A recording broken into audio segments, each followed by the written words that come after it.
In my past life, Mandy and I were kidnapped. While we were trying to escape, Mandy shoved me into the trafficker's arms.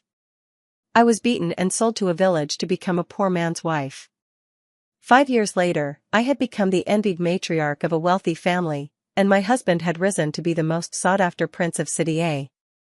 Reborn, Mandy clung desperately to the trafficker and urged me to run. I couldn't help but smile. I stared at the trafficker's arms, thicker than my legs, and bolted. In my past life I was grabbed by human traffickers and beaten until my body was covered in wounds. Even so, I held on to the trafficker's leg with all my might, refusing to let him go, just to buy Mandy a little time to escape. She shoved me into the trafficker's arms. I do not blame her. I know it was her instinct to survive. I only secretly hoped in my heart that she would bring someone to rescue me. Time and again I negotiated with the trafficker, time and again I was beaten until I was covered in bruises, living a fate worse than death. My body was mottled with green and purple, not a single unhurt place. I finally managed to escape to the town and borrow a phone. The first thing I did was call Mandy to beg her to come save me. Instead I heard her laughing coquettishly, playing the damsel in distress while lying in my fiancé's arms. Traffickers are so terrifying. What can a weak woman like me do? My fiancé Kieran's voice was hoarse. He asked impatiently, "Who is bothering you, calling at this hour?" From the other end of the line came a series of coquettish moans. Through the phone a whole action scene played out. My mind went blank. I hung up in a hurry, intending to call the police. Before I could dial, the traffickers caught me. That time I lost a leg and nearly lost my life.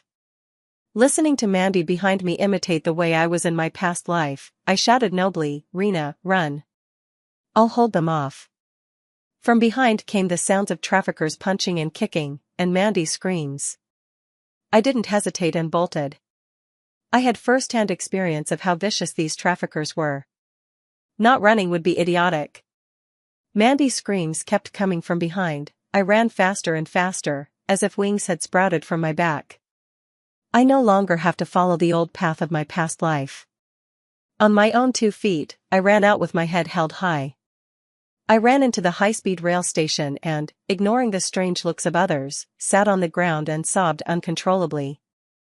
I pulled out my phone, frantically bought the next available ticket, and only the moment I stepped across my own doorstep did I truly realize I had been reborn. I took a hot shower, ordered takeout, and slept soundly and comfortably. I woke to a series of knocks. The thin doorboard rattled with the blows. From outside came Mandy's mother's string of curses. "Rena, you come out, where's my daughter?" I yawned and sluggishly opened the door. Mandy's mother frowned at my lazy demeanor and shoved me aside. She burst into my home and, without my permission, began opening every room door to look inside. "Mandy, where's my Mandy?" In my previous life Mandy went home alone. My parents even went to her to ask after my whereabouts. At that time Mandy not only failed to reveal that I had been abducted, she was instead worried that if I came back I would expose the shameful things she had done, and lied to cover for the traffickers. She wore a pure white dress, crying with tear-streaked cheeks like pear blossoms in the rain. I was tired from playing and wanted to come back, but Rena insisted she had another online friend to meet, and refused to leave with me. I don't know where she went. I don't know, I really don't know.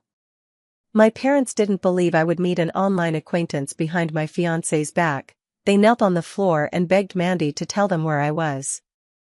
Mandy's mother grabbed my parents' clothes and shoved them outside, scolding them as she pushed. "You raised such a shameless daughter and still have the nerve to show your faces.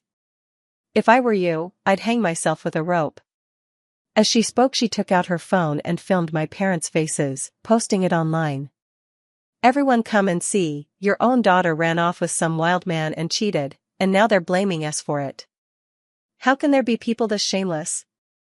My parents were blasted onto the trending list by netizens. Dirt about me spread everywhere, and some people even used AI to Photoshop a lot of explicit pictures and videos of me. They didn't just paint me as a shameless slut, many people used red paint to write the word slut on my parents' front door and plastered my explicit photos all over the stairwell. My parents not only lost their jobs and were looked down upon, but ultimately, unable to bear the humiliation, they jumped from a tall building. I blinked and smiled at Mandy's mother. Mandy went to meet someone she met online, didn't you know? Mandy's mother said angrily, how could you not tell us when something this big happened? I looked innocent. Mandy is almost 30 this year. How could I have imagined she'd go meet someone she met online and not tell you? Mandy's mother took out her phone and dialed more than 20 numbers in a row, but no one answered. Her mother's anger grew, and she pointed at my nose and cursed, if anything happens to my daughter, I will never forgive you. For several days in a row Mandy's mother couldn't find any trace of her, she even called the police. The police arrived quickly. I only said that Mandy wanted to meet an online friend and didn't come back with me. I wasn't lying. The reason we were kidnapped by traffickers was that Mandy insisted on meeting an online friend. Mandy, blushing, said the guy had 8-pack abs and was the CEO of a listed company, and she was going to meet the CEO in person. I thought it was untrustworthy and insisted on going along to watch out for Mandy. I never imagined that the online gentleman with 8-pack abs and debonair manners would turn out to be a scruffy trafficker, using the guise of a CEO to lure naive girls. In my previous life, after I was kidnapped, Mandy took out a spare phone with conversations with the trafficker and said it was my alternate account, using the chat history on it to prove I had willingly refused to come home. The chat logs were extremely explicit, even including some very risque photos. The police saw this and believed Mandy's account without a doubt. Now, at my prompting, they had logged into Mandy's account and pulled her chat records. The sheer explicitness left the officers stunned. Most striking of all was a photo Mandy had sent in black sheer lingerie, her intimate area clearly visible. Caption, thinking of Big Brother. Mandy's mother refused to accept the result, insisting the chat logs were forged by me. I had the private photos from the chat enlarged and printed. They were as big as movie posters. I pointed at Mandy's neck in the photo and said, Auntie, look closely, Mandy has necklines all over her neck, and there's an inconspicuous little mole on her collarbone. I don't have those. Mandy's mother was so furious she tried to snatch my poster. I grabbed it and ran, holding Mandy's private photo aloft, circling through the busy shopping district several times. Mandy's mother chased after me while shouting curses at the top of her lungs. You black-hearted thing, how dare you do this to our Mandy when she treated you like a good friend? Watch out or God will strike you down. I shot back without looking over my shoulder. You were the one who framed me first, I'm only trying to clear my name. Are we not even allowed to talk about what your daughter did? The woman who shoved me into the trafficker's arms, seduced my fiancé, and drove my parents to their deaths, can she really be called a best friend? I didn't feel one shred of guilt about setting Mandy up. Burning with anger, I ran even faster. Seeing her daughter being chased and beaten, my mother couldn't stand it and stepped in front of me. You didn't raise your own daughter properly, why blame Irina? Mandy was already pretty and had a great figure. I even kindly airbrushed the blemishes off her face to make her look even more beautiful. Sexy private photos of the beauty, Mandy turned hostile, and they ripped into each other publicly. Every element was utterly eye-catching. The scene was too shocking, too thrilling. Someone quietly took out a phone and recorded all of this.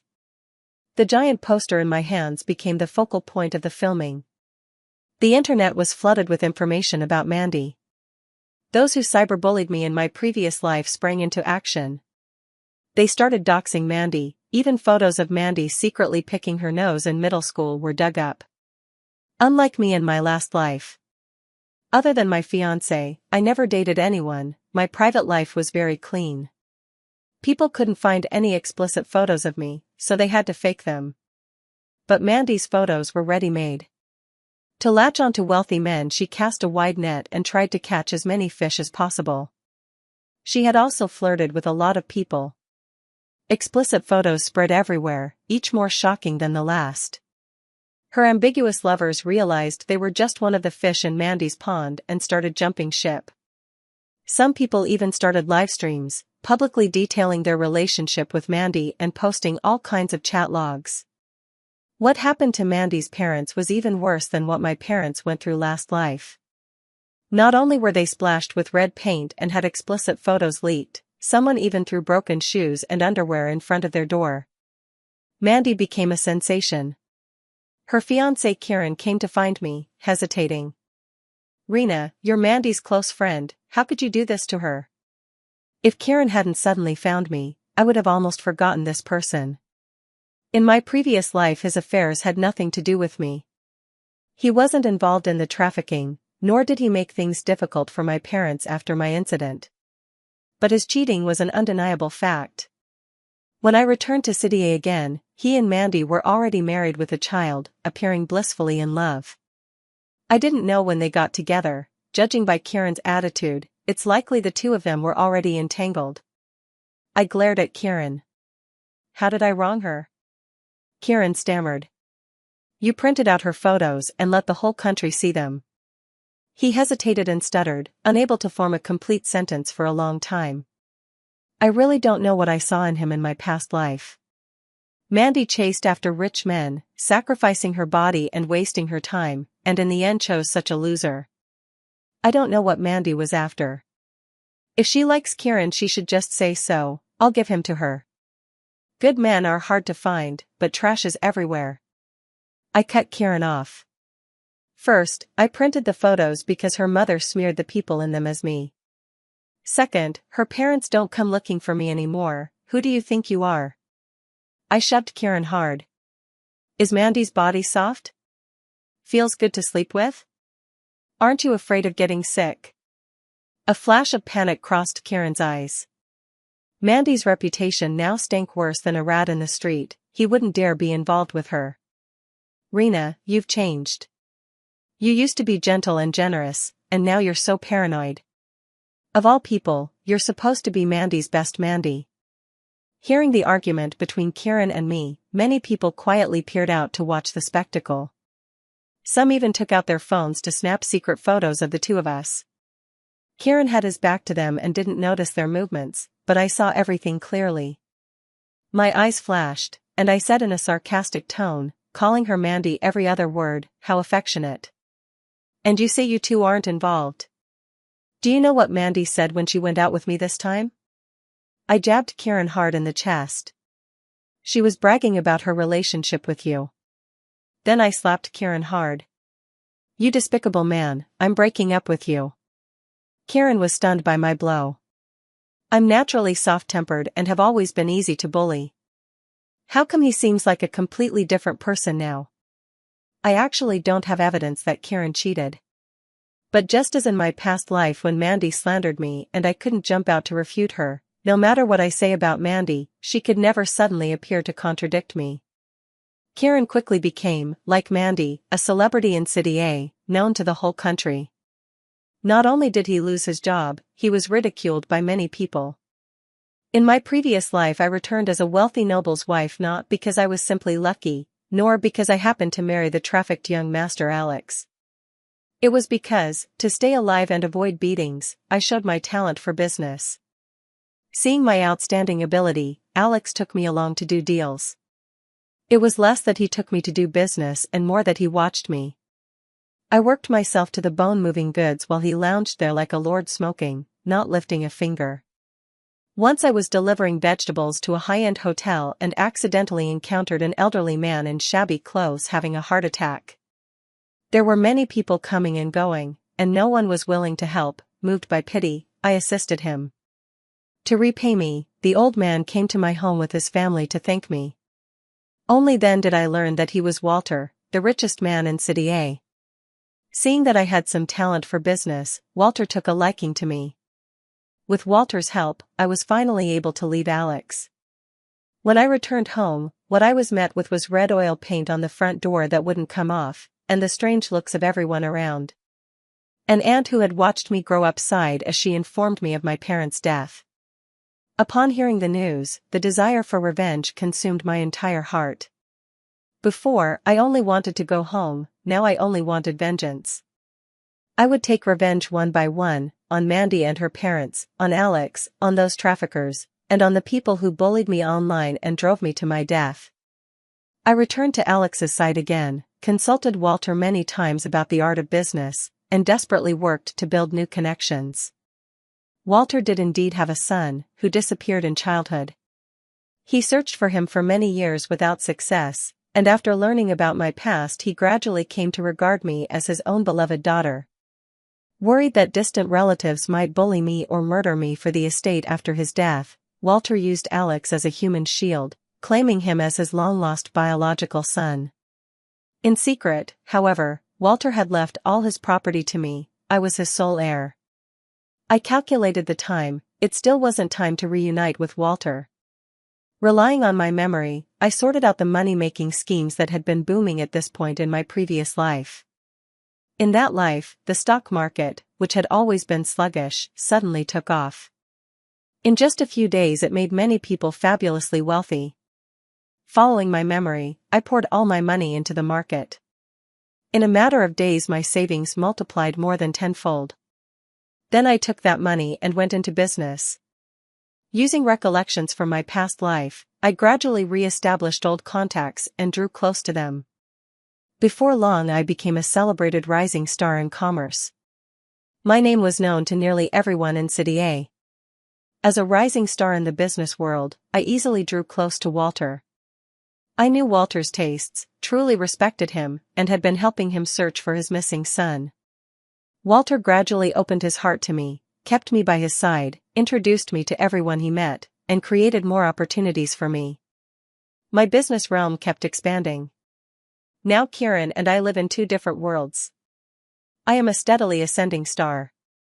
He, on the other hand, is a miserable corporate drone whose reputation is ruined. Without a man holding me back, my fortunes thrive. Men, as it turns out, only affect how fast I draw my blade. My name began appearing on television more and more. Almost every time Walter was on screen, I was there too. More and more people came to know me. Many inspirational stories about me circulated online. No matter how many versions those stories had, every single one inevitably included a sexy photo of Mandy. I saw Mandy again when I went to deliver ginseng to Walter. I obtained a century-old ginseng root, said to strengthen the body. Unexpectedly, outside the Walter family's villa, I ran into Mandy and my husband from my past life, Alex. Mandy's figure had deteriorated badly, her face was puffy and her hands were covered in chilblains. When she saw me, she hurriedly stood up and grabbed my arm. "Rena, you're just in time. Go tell these security guards that my husband is Walter's biological son, the richest man. Get us inside." I couldn't help glancing at Alex. In my past life, I endured any hardship to make money, to have a chance to take it out. Many of the businesses were exhausting and painful. I've been busy making money all day and have no time to take care of Alex. Alex is lazy and loves to eat, always getting himself filthy. This lifetime's Alex, however, is dressed neatly and cleanly, his hair is groomed smooth and soft, and a layer of chub has appeared on his chin. It seems Mandy has been taking good care of him.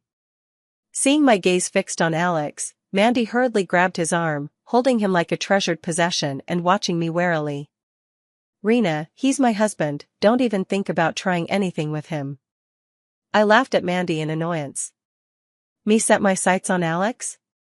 A lazy good-for-nothing like Alex, having him stand in front of me makes the air feel dirty. The menacing security guard at the door saw me and hurriedly smiled as he opened it. "Miss Rena, you're here?" I nodded with a smile and led Mandy and Alex into Walter's home. Walter looked at the two of them, a little bewildered. I set down the ginseng and said lightly, "These two claim to be your sons who've been stranded outside. I'm not certain their identities are real, but I didn't want to miss the chance, so I brought them in." Walter looked at Alex and frowned. Alex's features and appearance didn't resemble him at all. Nor did he look like his deceased wife. But out of longing for his son, he didn't drive him away. He decided to wait for the paternity test results before taking any action. He instructed the housekeeper to clean the guest room and have the two of them move in.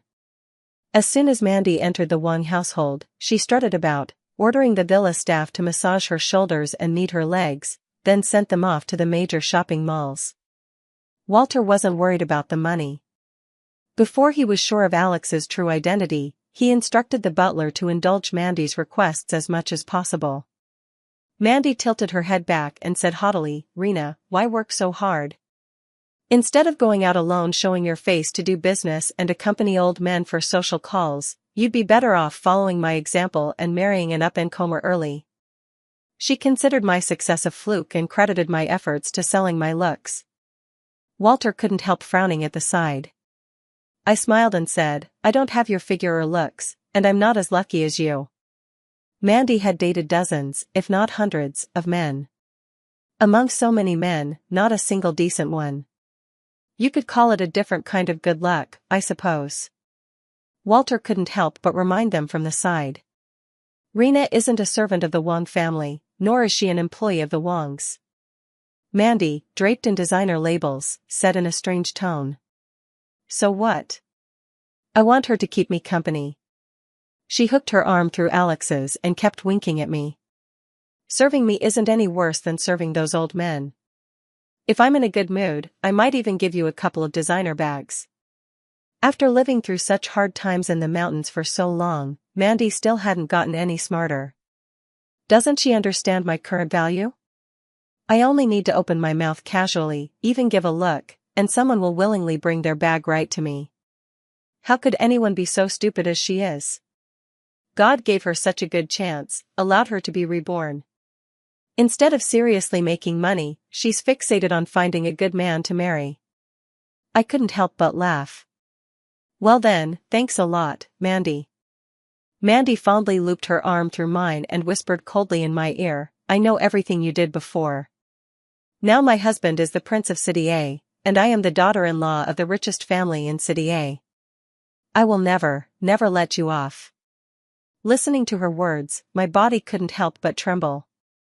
She mistook my fear for weakness and said triumphantly, "If you're sensible, you'll spit out all the benefits you got from the old man, start a live stream, and kneel on the ground in front of the whole country to apologize to me." My body shook even more violently. How had I failed to see that Mandy was a comedian in my last life? After laughing for a long time, I finally straightened up. "Mandy, are you sure the man beside you is the son of the richest man?" I looked at Mandy's slightly rounded belly and smiled at her. "Be careful you don't lose your husband and your soldier both."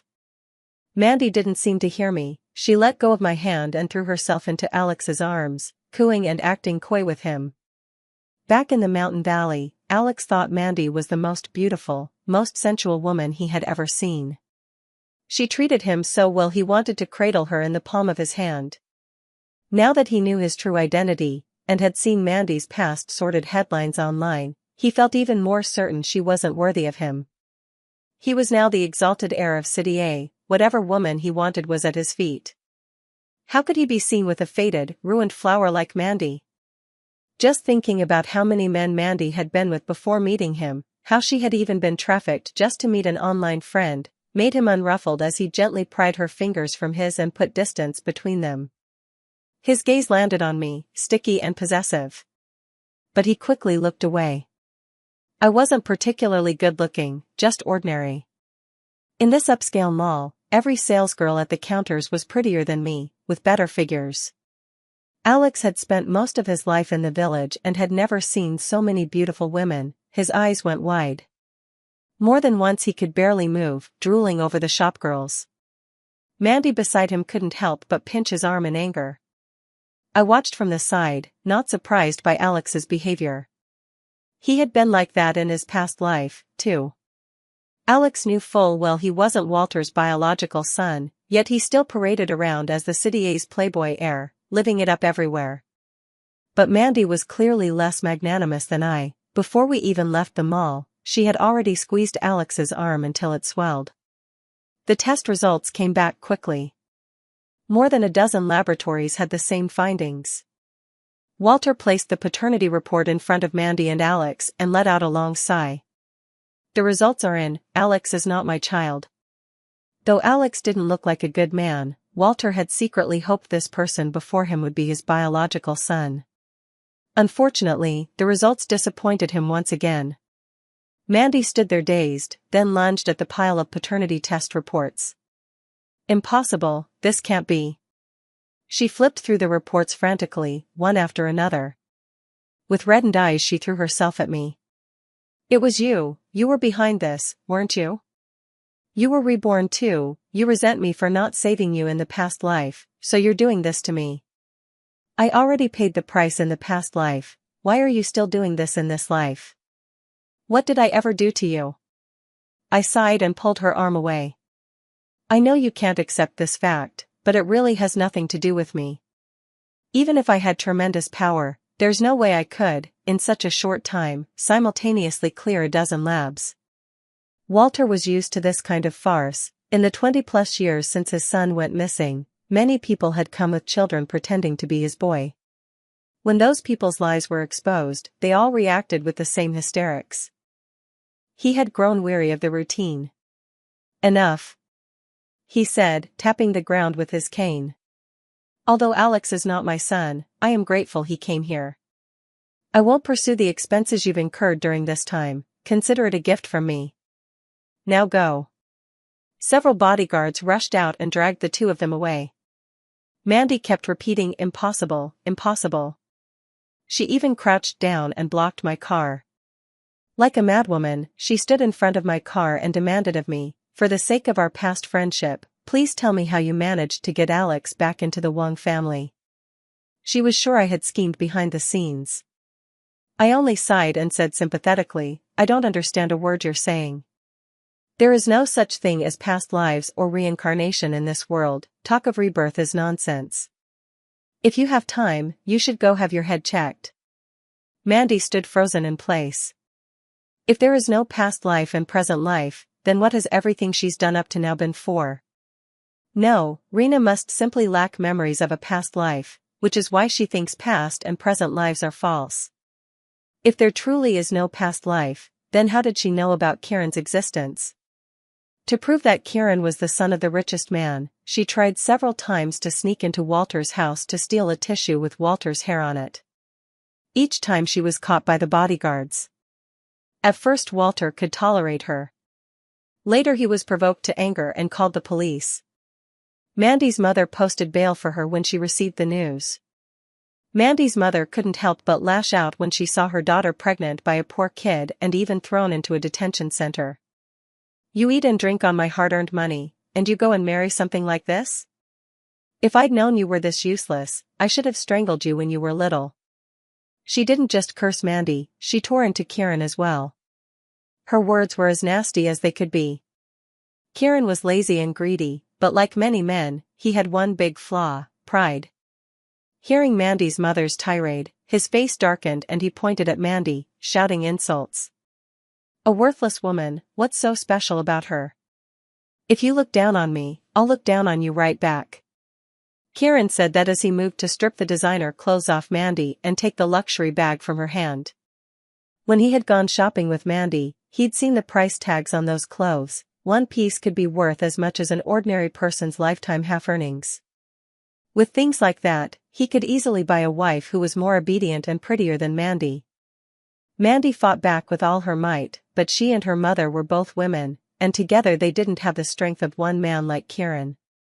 Not only did they fail to beat Kieran, but they were robbed of all the cash and valuables they had on them. Mandy was stripped down to her underwear. If Kieran hadn't worried that he couldn't sell underwear she had worn, she might not even have that left now.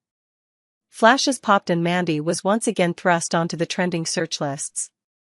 Her mother cursed and lurched to her feet to call the police, but Mandy stopped her. "No, we can't call the police. He's the only son of the wealthiest man in City A.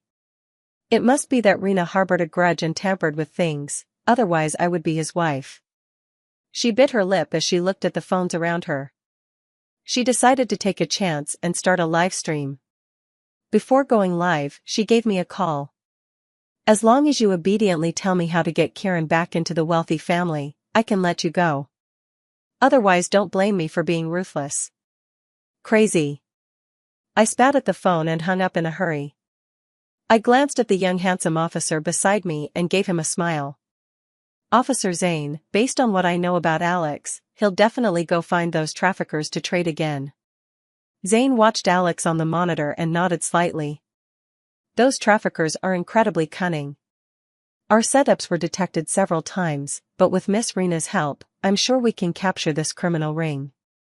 Mandy was lost in fantasies of becoming a rich man's wife, spending years lowering her eyes and flattering men. I ran my business while researching facial capture and tracking technology. Not only is it highly accurate, it can also display a person's identity information, predict their movements, trace past footsteps, and even reconstruct what they looked like as a child. With the support of my technology, the police's tracking capabilities improved dramatically. We followed Kieran and quickly found that ring of traffickers. But we didn't arrest them immediately, instead we tagged them, shadowed their movements, and gradually rounded up many of the traffickers. Kieran was arrested for robbery. A great number of traffickers were captured, and from their transaction records we rescued tens of thousands of missing people. Among them were the elderly and the children. Some, when freed, still had gratitude in their eyes and a hope for life. Others had long since gone numb, even becoming dependent on the buyers who had purchased them, unwilling to return home. Those who were rescued wept in a tangle, those who refused to go home. The families cried in a tangle as well. Listening to the sobs around me, my eyes couldn't help growing wet. In my previous life, I never even saw my parents before I died. Fueled by hatred, I kowtowed to Walter and took over his business. I hired online hackers and had them dig up everything Mandy had done, including how she betrayed me and how she framed me. When netizens learned of Mandy's sinister intentions, they turned their fire on her and began to roast her. Mandy's son was cyberbullied into dropping out of school. He spent his days calling Mandy vicious names and even once struck her. Alex also lost his job and spent his days drinking at home. Mandy was often beaten by the two of them together. Mandy's parents were also pointed at and gossiped about because of her. They didn't even dare to leave the house. Then I compiled a list of those who had once cyberbullied my parents and posted their names across the major platforms. I exposed the screen names they had used and all their real information. I hired the best team of lawyers, not only to make them pay, but to strip them of their reputations, to turn them into murderers in the eyes of everyone. After dealing with that, I spent a great deal of money and, at any cost, tracked down the traffickers who had ruined me. I posted the traffickers' information online. Many victims' relatives tracked them down and beat them to death. Because they had killed, those relatives were also arrested by the police. As for Kieran, I laced his food with poison and killed him slowly. In my past life, in pursuit of revenge, I did many reckless, outrageous things without regard for the consequences. My crime of killing Kieran was exposed, and Zane had me arrested. Zane felt deep sympathy for me and would often visit me in prison, bringing me everyday necessities. From Zane I learned that because I went to prison, Walter's business was left leaderless and was picked apart by rivals. Not only were Walter's assets taken over, but those employees also lost their jobs and could no longer repay their loans. Some even lost their lives in despair. It was only in that moment that I felt regret. I clearly had many ways to take revenge, yet I chose the most extreme one. My solitary sin of killing made many others bear the bitter consequences. Being reborn made me truly happy. Not only did I get to see my parents once more, I could also atone for the crimes I committed in my previous life. The tracking system I developed not only greatly improved the case clearance rate, but also helped find many missing children. I donated the research and development system to the state free of charge. I also established a foundation specifically to help those who had been trafficked. After long periods of abuse, many of them developed psychological problems. My foundation not only helps them treat mental illness, but also helps them reintegrate into society and learn new skills. Zane often comes to help me. He admires that I can do so much. I looked at Zane and smiled. Zane, actually, I've been wanting to take you to a place. Zane trusts me a great deal. Without asking where I was taking him, he simply followed behind. I led Zane and knocked on the door of the Walter household. The moment Walter saw Zane, he froze in place. No paternity test was needed. At a single glance he recognized the man before him as his son. Zane and Walter looked so alike, Perhaps because Zane's mother was a beauty, Zane came out even more handsome than Walter.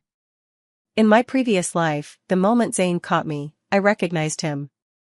Only back then Walter was already dead, and I had become a criminal. Revealing Zane's identity would only expose him to others' prejudice. I contacted a lawyer from prison, intending to leave my entire estate to him. I was ashamed. What Walter had entrusted to me was a business empire, while what I would be leaving Zane was nothing but a fractured, barely standing enterprise. The lawyer warned me that Zane was just an ordinary cop who had never done business. If the company went bankrupt, the debts would be enough to crush him. So I abandoned the idea of leaving the assets to Zane and collapsed into tears. Walter had helped me so much, and yet I could leave nothing to his son. Fortunately, I was reborn, and there was still a chance to make amends. Now Walter is strong and healthy, and the company has been run very well. With me assisting from the side, Zane will surely be able to inherit the company excellently. To my surprise, Zane didn't choose to return and take over the family business. Instead, he hired me as a professional manager to run the family on his behalf. He still wears the same unchanging police uniform and does the work that belongs to him. He didn't become arrogant or proud because of inheriting the family's affairs. He remains a kind and upright person. Mandy kept saying she wanted to get revenge on me. Zane was extremely anxious. He drove me to and from work every day and even hired several bodyguards for me. We all assumed Mandy's revenge would be jumping out to stab me or hiring a killer. Nobody expected her revenge to be going live and airing my past life crimes. She shouted excitedly to the viewers in the stream. "Family, you know how vicious she is, right? She harmed me in her past life and it wasn't enough. This life she's deliberately getting back at me, making sure I can't become a wealthy madam." I watched her cry family while she clicked the link on a 3-2-1 countdown. Zane and I exchanged a glance and suddenly felt ridiculous. Next to Mandy, our hyper-alert postures made us look like fools.